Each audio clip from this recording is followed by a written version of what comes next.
Alors bonjour à tous, je suis très heureux de vous présenter aujourd'hui les modules d'acquisition IoT Advantech, la série WISE 4000. Donc vous allez voir, ce petit concentré de technologie permet à la fois de répondre aux besoins de l'automation avec des protocoles classiques tels Modbus, mais aussi d'entrer un pas dans le monde de l'Internet des objets industriels avec notamment des protocoles type REST API, type JSON, type HTTP. Donc c'est un excellent produit, on n'attend pas une seconde de plus, on y va, je vous déballe tout ça et je vous montre un petit peu ce qui se cache dans cette boîte.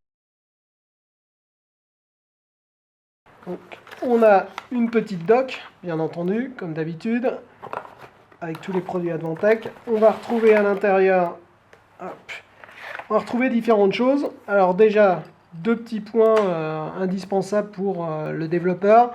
Le petit tournevis qui va permettre de monter très simplement nos entrées-sorties. Et puis un petit câble d'alimentation, puisque là encore nous sommes dans un kit de développeur, donc on va avoir une petite alimentation externe qui va se faire via USB. Dans ce développeur kit, on a un petit jeu d'entrée-sortie, en fait, avec des potentiomètres, des boutons poussoirs et deux petites LED. Donc je vous montrerai ça tout à l'heure, mais ça va être extrêmement pratique pour des simulations. On va avoir le boîtier lui-même, donc que vous voyez ici, donc toujours un peu la même ergonomie que les modules Adam qu'on a pu connaître, donc très très simple. Et puis ce que l'on a également, c'est une petite clé USB dans laquelle on va retrouver le logiciel Web Access notamment, qui va permettre de créer son application de A à Z. Donc allons-y, première étape, ça consiste en fait à brancher nos entrées et nos sorties directement sur le bornier, donc vous voyez, très simple.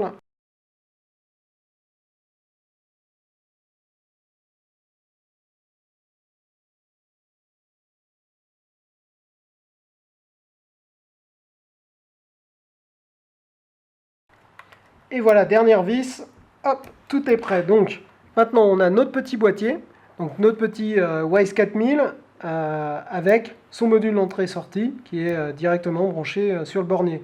Alors bien entendu, dans la réalité, vous brancheriez vos entrées, vos capteurs et vos actionneurs. Ce qu'on va faire, c'est prendre le câble USB pour rapidement lui donner un petit peu d'alimentation.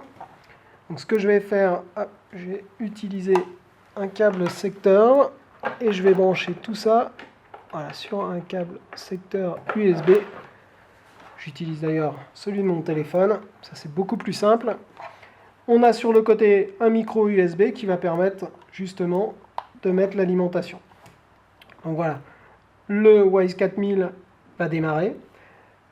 Il a deux options en fait, on voit il y a déjà des LED d'état qui sont présentés ici.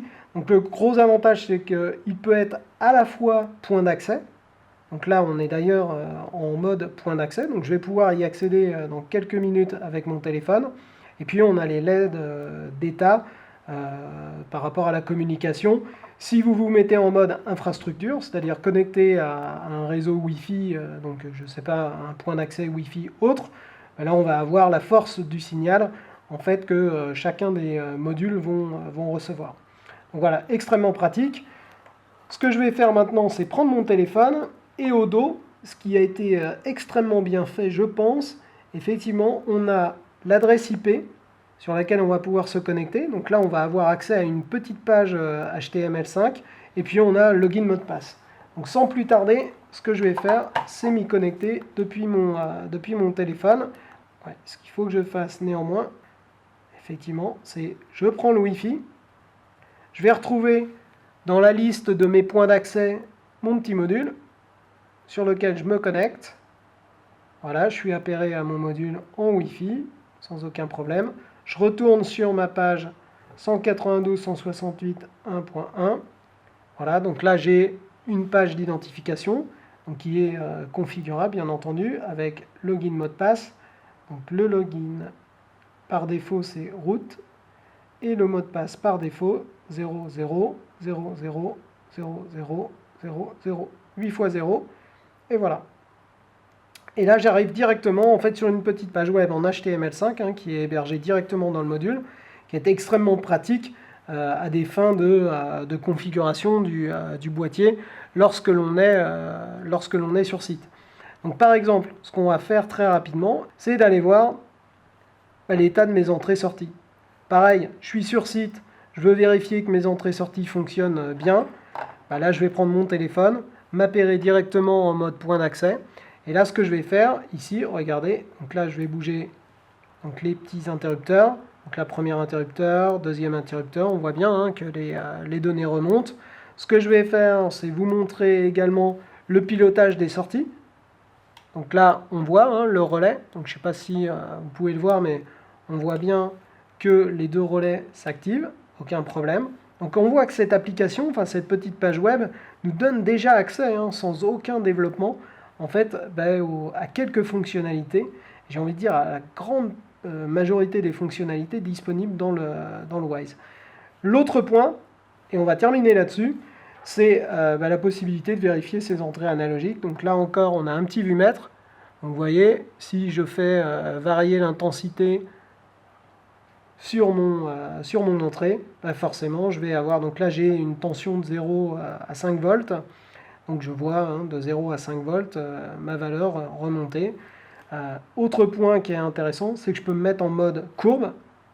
Et là, le mode courbe, sur mes deux entrées, on va avoir accès aux historiques, puisque également, ça c'est un autre point, mais ça fera office d'une autre présentation, c'est que notre Wise 4000 intègre aussi un data logger qui permet d'enregistrer des données directement dans le petit boîtier.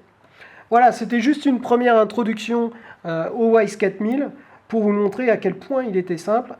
J'espère que cette première introduction vous aura permis de découvrir le Wise 4000 et je vous donne rendez-vous pour d'autres vidéos.